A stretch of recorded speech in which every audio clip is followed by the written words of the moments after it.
All right, I hope you can hear me now. Thank you so much for letting me know that you couldn't hear. And so I hope that you can hear me now.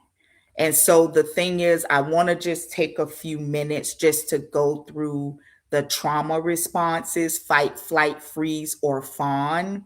And just so that we can be able to recognize where we fall. And when we're able to recognize where we fall, then we know the behavior that we need to target.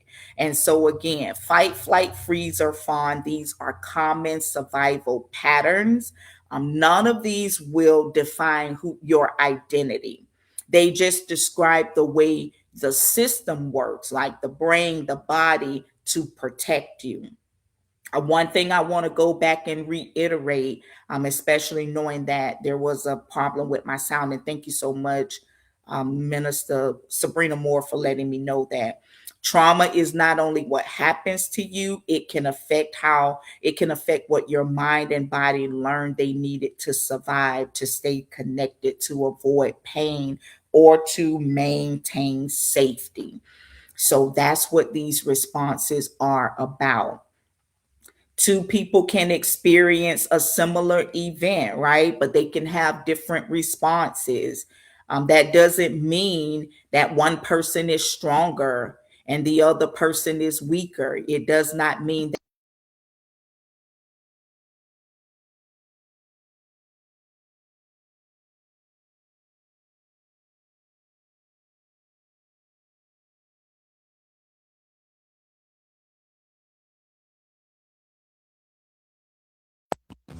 our resources that we hold to us, our age. There's so many different things that can be a factor in how we respond to a traumatic event.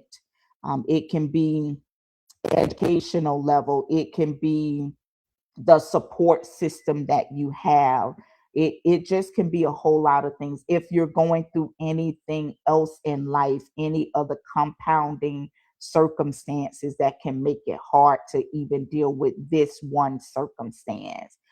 And consider three questions as we go through the conversation. What happened to me? What did I learn to protect myself? And is that response working for me today?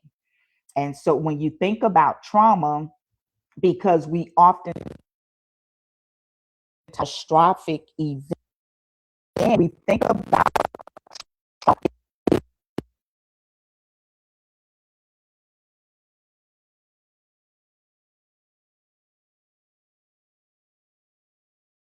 as it worse than me. So that being said, we can disregard what we're going through because we're seeing our experience that way. And so we have to be able to know that trauma is a very individual thing. And just because someone else seems to not be impacted from going through a thing, you don't have to minimize the fact that it impacts you in a very detrimental way because we're all different. Some things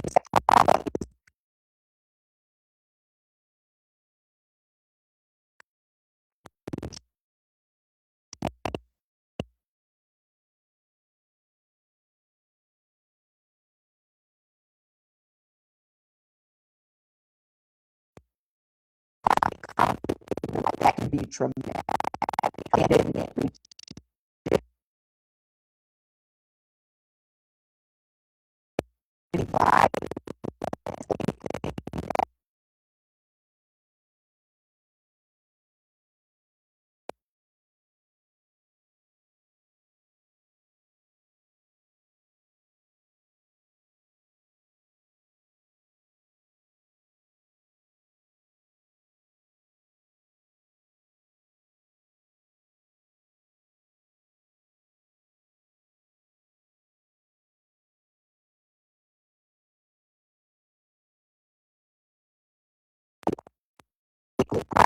Examples. Imagine if your partner says to you, you forgot to take care of them. The words may be about one forgotten task, but what your mind hears is you always fail. You're not doing it right. You don't do anything right. You're not good enough, or you did that thing good enough. And so then our action would be, why are you always criticizing me? Responses. The visible response is anchor under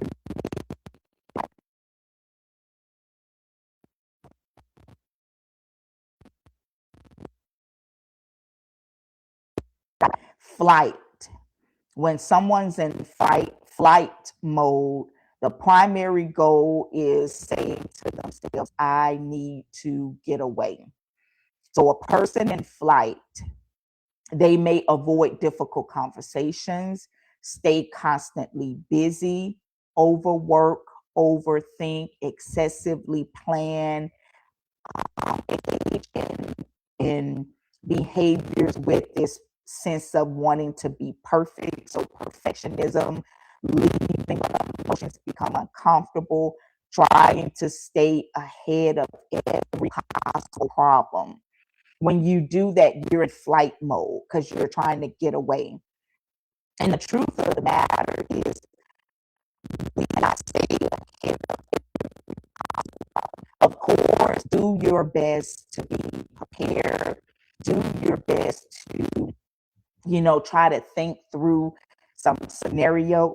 Excuse me, but when you think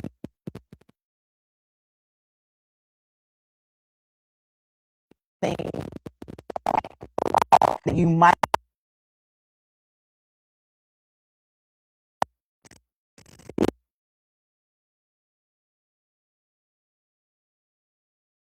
we run into being constantly active. We may stay busy. Guess what? Slowing down allows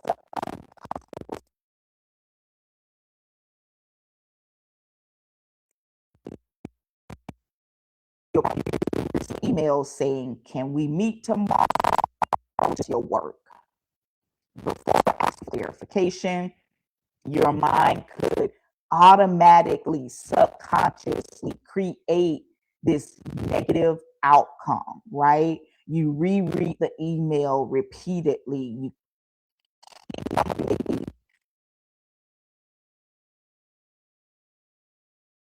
the nation's floor, they said no one has even mentioned yet, right?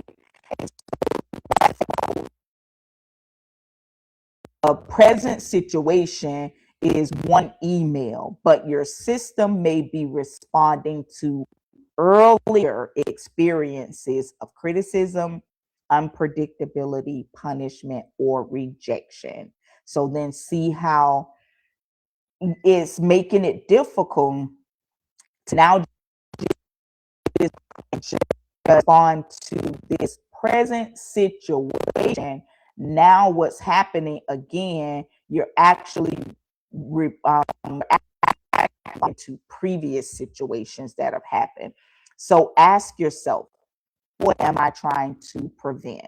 If you're a person who you feel like you are in flight mode, or flight is your primary trauma response, what did I hear will happen if I'm not perfectly prepared? So that's the question to ask yourself. Now let's move on to freeze.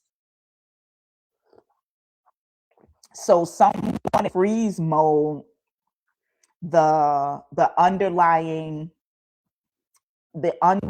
kind of reaction is I can't move, right? So freeze can look like going blank during conversations. Have you ever experienced that with someone? You're talking to them, you're talking about something that is uncomfortable, and they have this blank look on their face, and you're just wondering, like, what in the world is going on? Are they not paying attention? Do they not care? So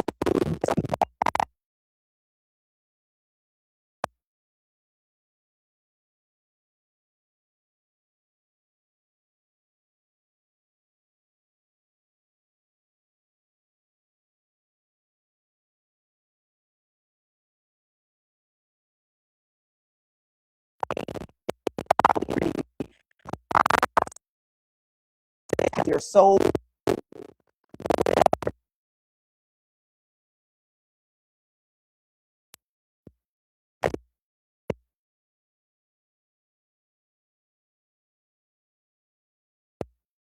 can interact with each other and what a conversation with two people who are in different responses like.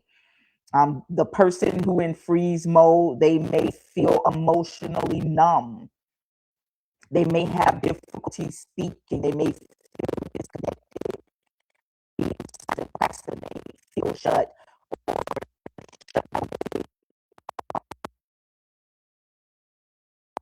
themselves for freezing, right? They may say, why anything? I vision.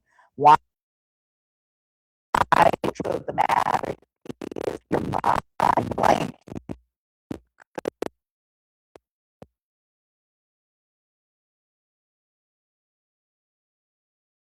Freeze mode like this way of protecting myself. It let me just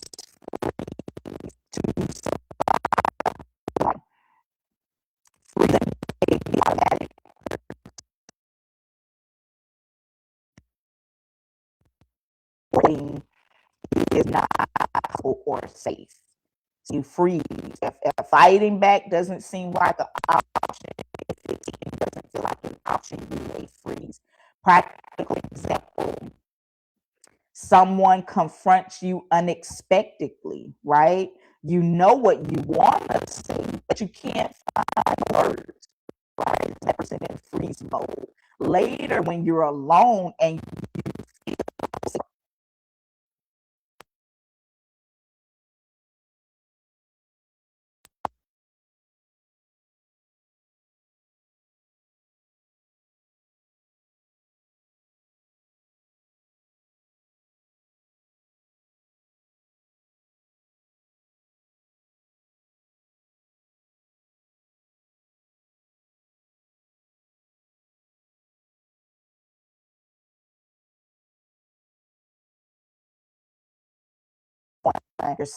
just overwhelmed. And I want to move forward now with the fawn. And so someone who's in that trauma response, what they're saying is I must keep everyone happy to stay connected. Um,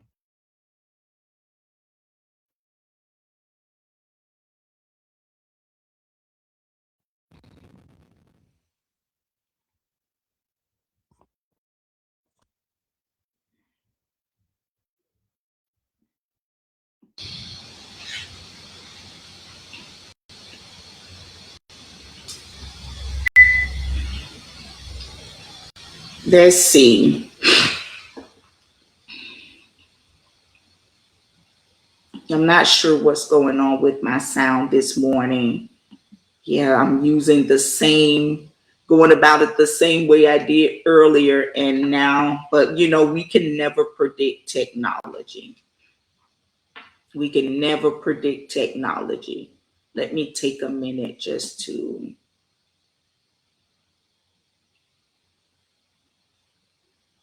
I think what I want to do is. mm, I think it'll be best if I.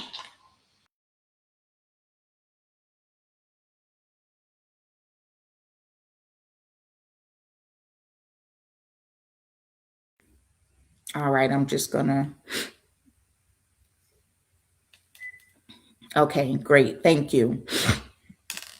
And so, I'm so sorry about that. You never can predict technology. Let's see. Someone who is in fawn mode, a person who is fawning, what they're thinking is, I must keep everyone happy to stay safe or connected. And so fawning will look like people pleasing, difficulty saying no, ignoring your own needs, over apologizing, taking responsibility for other people's emotions, avoiding disagreement, agreeing when you do not agree, feeling guilty when you're setting boundaries. So that's what it looks like when you might be in that mode of fawning. Fawning develops when connection, approval, or reducing conflict feels like that's what's connected to being safe. So if I connect those things to safety, then I may choose to fawn. Practical examples: someone asks you to do something when you're already exhausted. You immediately say, sure, no problem. But it is a problem. You're overwhelmed. And then sometimes what happens afterwards, you might feel resentful. Then you criticize yourself. Why do I always do this? And a more helpful question might be, what did I believe could happen if I said no? That's the question to ask yourself. Possible answers may include they might be disappointed, they may think I'm selfish, they will reject me, they'll become angry. And that's where we may begin to see the shame. So when you begin to look at all of those things, they won't need me anymore. That can help you identify the shame that is beneath those types of responses. Shame The shame beneath responses, that's an important thing for us to be mindful. Shame is not the same as guilt. And so that's what I want you to know, is not the same as guilt. Guilt says I did something that doesn't align with my values, but shame says there's something wrong with me. And so that's the difference. Shame attacks our identity. Again, you may begin to say to yourself things like, my needs are a burden. I'm weak. I should have known better. I can't trust myself. If people really knew me, they would reject me. So shame often grows, and I mentioned this at the last empowerment table, that shame grows in secrecy, right?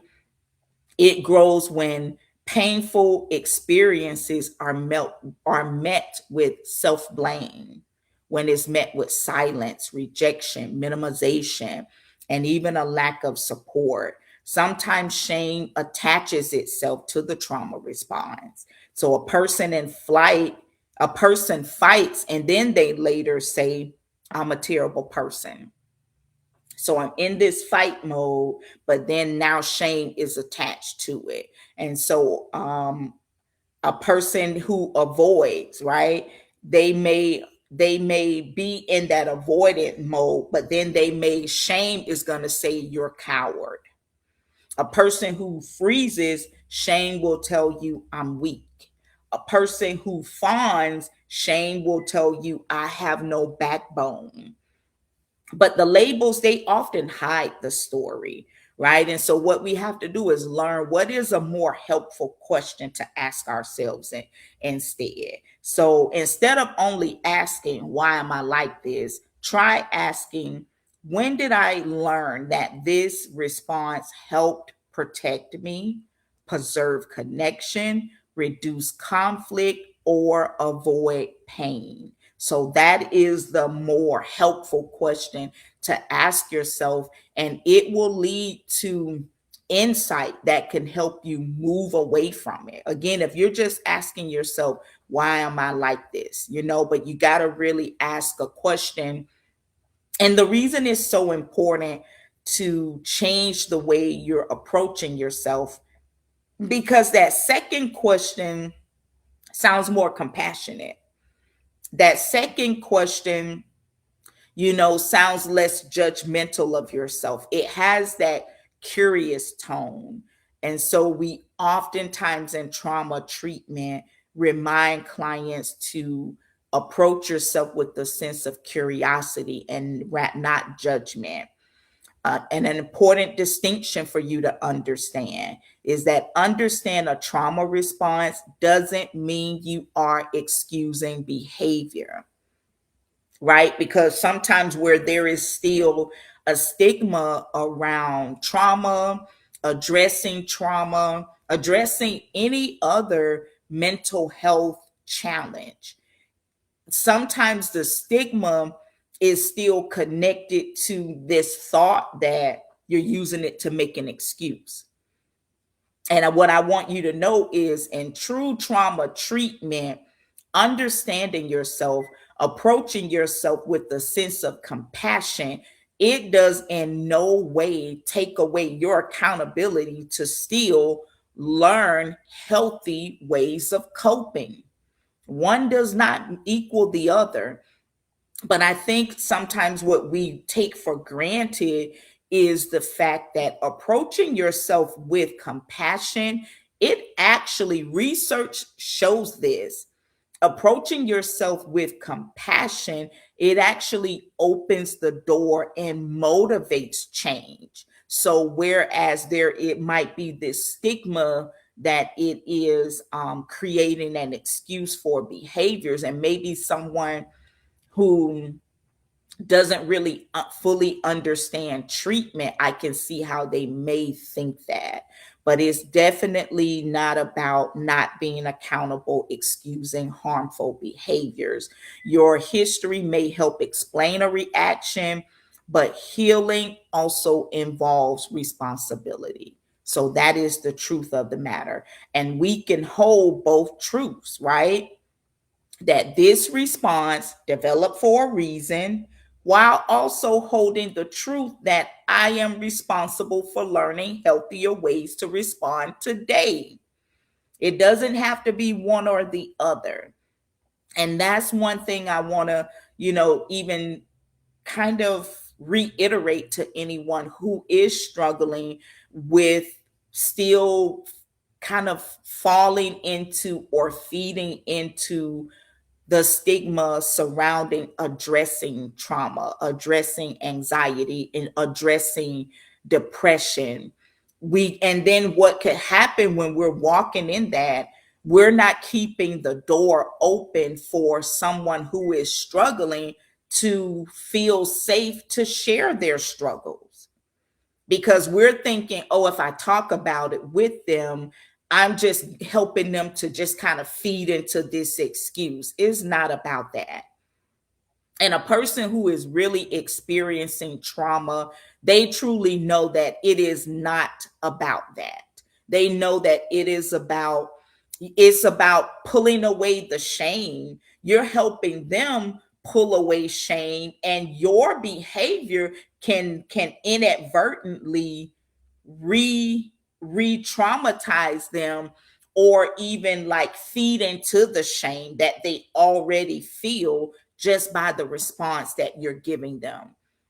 So this is something that I challenge people to do. Create an open environment where we can really talk about the things that we are going through. We have these notions that, again, we want to be helpful, but then the moment someone kind of opens up, we don't know how to handle it. We're like, well, it'll be okay.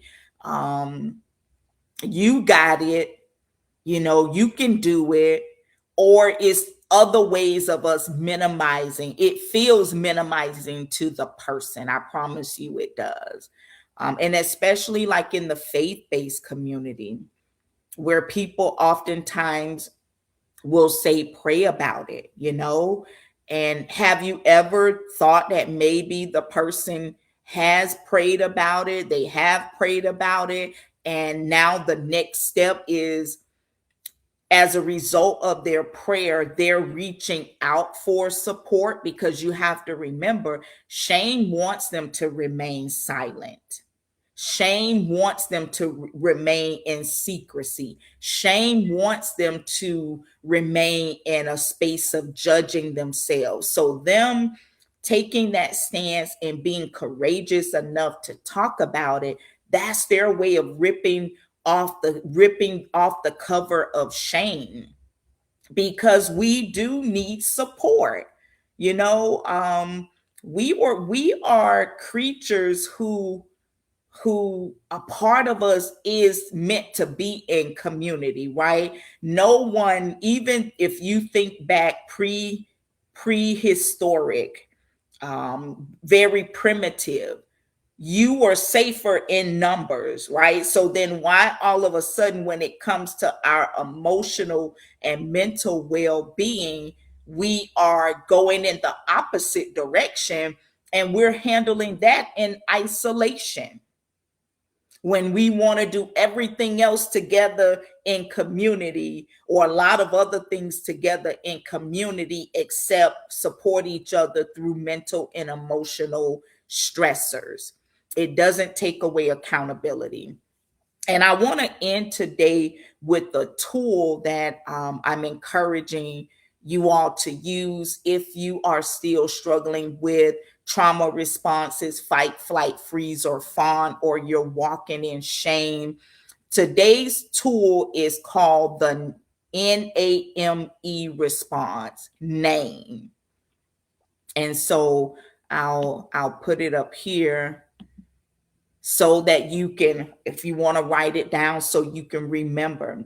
So again, the tool is called name. When you notice a strong reaction, don't begin with judgment. Again, like I said earlier, begin with curiosity. The N is for notice. Notice what's happening in your body, your thoughts, your emotions, and your behavior. No judgment. Begin to notice curiosity. Ask yourself, is my heart racing? Is my chest tight? Am I holding my breath? Do I want to argue? Do I want to escape? Am I going blank? Am I about to say yes when I want to say no?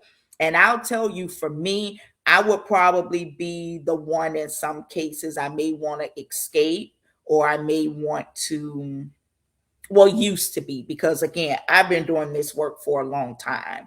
I used to want to argue. I used to want to plead my case. No, let me tell you how it really is. Let me tell you, this is what's going on.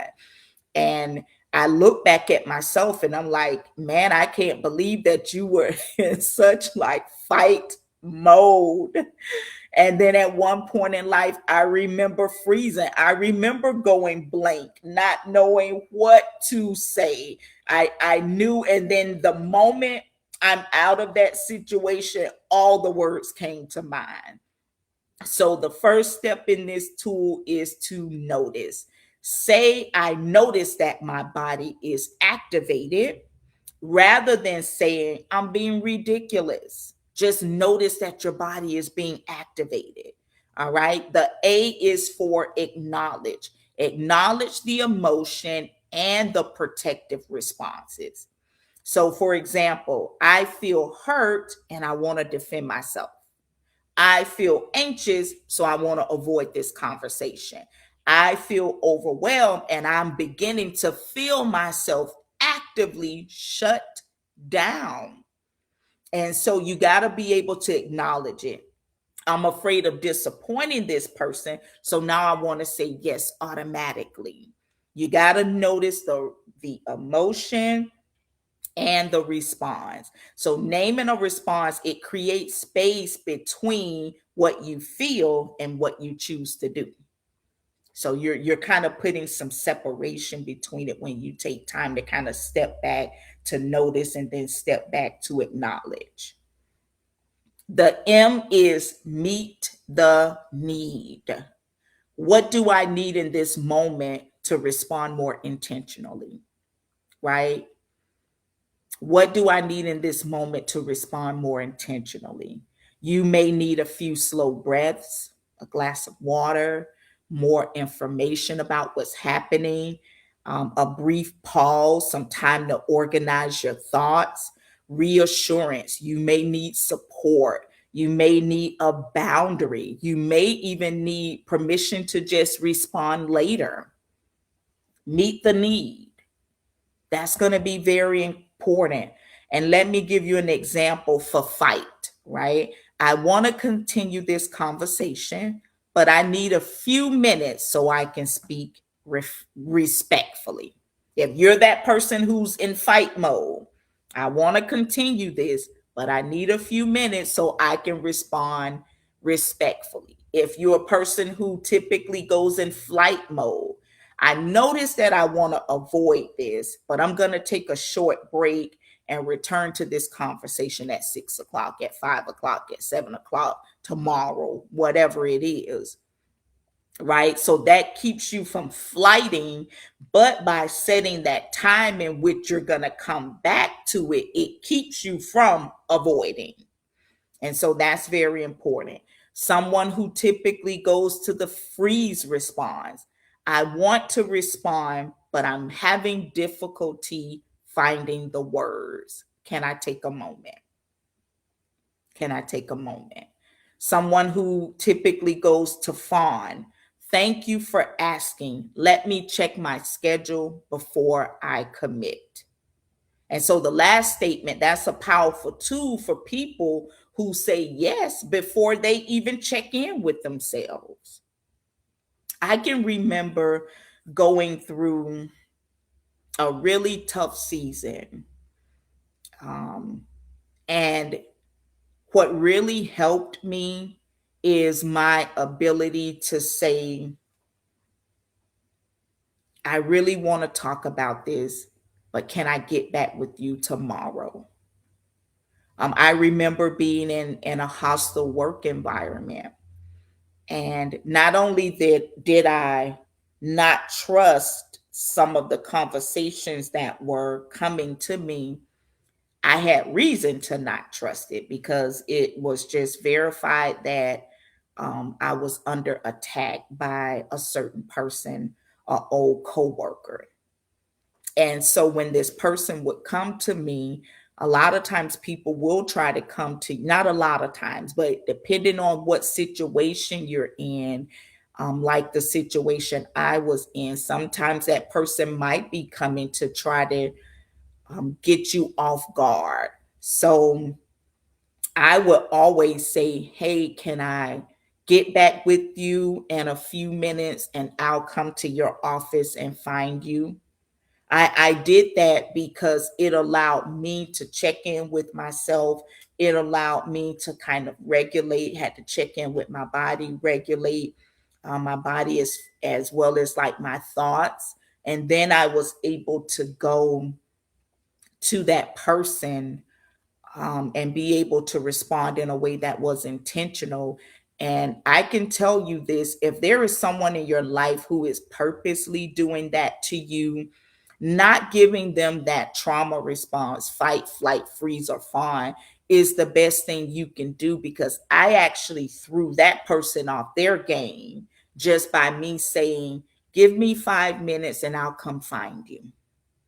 Right? Because I didn't allow them to put me in a corner where I was responding from an emotional place.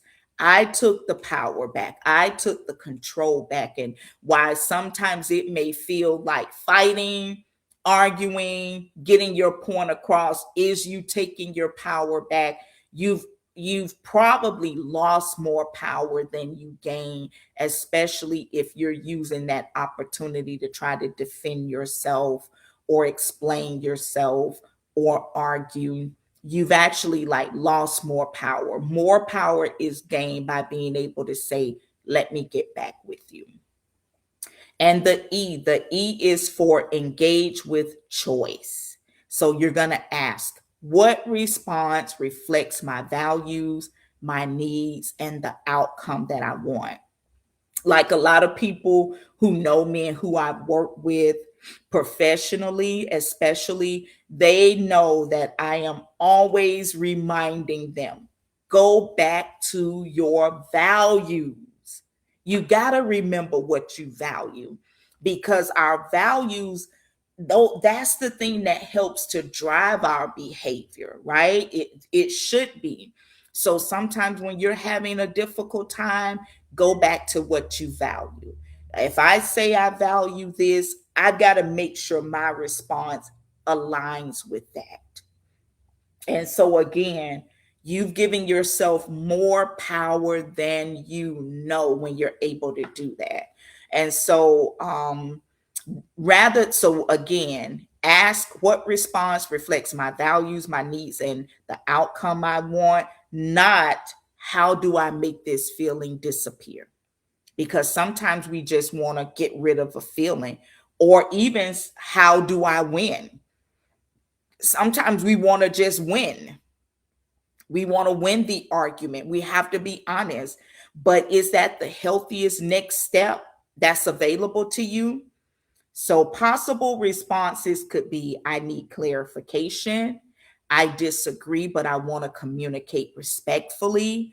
I'm not able to commit to that. I need time before I answer. I was triggered, but I'm responsible for how I spoke to you and I apologize. That's a big one, right? Because that's that responsibility that sometimes people believe that you're trying to negate, you're trying to escape. So when you do that, you're showing that, okay, him or her openly talking about trauma, anxiety, depression, and I look at their responses, it shows me that they really are attempting to adopt new, healthier behaviors. And so that's one thing. And so this week, I want you to notice one reaction without shaming yourself. Write it down. Write down what happened. Write down what did I notice in my body. Write down which which response did I use, or combination, fight, flight, freeze, or fawn. What emotion was underneath it? I came out angry, but I was really hurt. I came out angry, but I was really confused. And so, really do that. What shame message appeared to me? Shame will tell you that you're a pushover. Shame will tell you that you don't get it. You don't do anything right. So you have to be able to do that. What did I need? Very important. Again, this is the approach that demonstrates curiosity, compassion for yourself. And what could a more intentional response look like? So keep in mind, the goal is not to diagnose. We're not diagnosing. The goal is not to analyze every moment of your life either, right? That won't be helpful. The goal is to simply practice the curiosity instead of condemnation. That's all we're doing. We're just practicing curiosity and not condemnation. So today we talked about trauma. We talked about those protective responses, and we talked about the shame that can live underneath our reaction. I want you to remember a few things. A trauma response is not your identity. A protective pattern may have developed for a reason. Understanding the reason doesn't remove responsibilities, but it can help us replace shame with awareness and create space for a healthier choice. So instead of asking again, what's wrong with me? Consider asking, what happened? What did I learn to do to protect myself? And is that response still helping me? Right? A lot of times we may figure out that it's not helping us. What support or new tool might I need now? Because I want you to understand that healing is not about judging the version of you that learned to survive. A lot of people do that. They judge that version of them. Healing is about developing an awareness, developing support, and skills to make new choices when new choices are available. So I thank you all for joining me. Remember, I'm going to do this weekly. This week, I had to change the date to Wednesday because yesterday I was in Ocala all day. And so, but next week, my goal is to come back to you Tuesday at 11 a.m. I will check and recheck for the sound, and hopefully we don't have those issues that we had with sound today. And but I pretty much, I think you all probably caught it at the meat of it when we begin to talk about those trauma responses, what it looks like, and the alternative behaviors that we can use instead. And so thank you for joining me for tea and tools. It's good tea, hibiscus tea. But again, like I said earlier, my taste is kind of off because my husband boiled, I think it was sour sop. And so I added a little of that. So that kind of changed the taste on me, but I'm still going to finish it. Um, and so, again, thank you all for joining me today at the Empowerment Table. My name is Lakeisha Lingard, licensed therapist, trauma certified, attachment certified, and I'm just using this information just to help you bring awareness to the things that you might be going through, or you know of someone who's going through. So share this live, let someone know, hey, I heard some information that I think would be very enlightening to you. It can help you understand the things that you've gone through. And remember the tool, right? Name. You want to notice, acknowledge, meet your need, and engage meaningful. And I thank you all for joining me. Again, my apologies for the audio mess ups, and that should be resolved next time. But I will see you all next week here at the Empowerment Table for Tea and Tools with Lakeisha Lingard. Thank you all so much. Have a good day.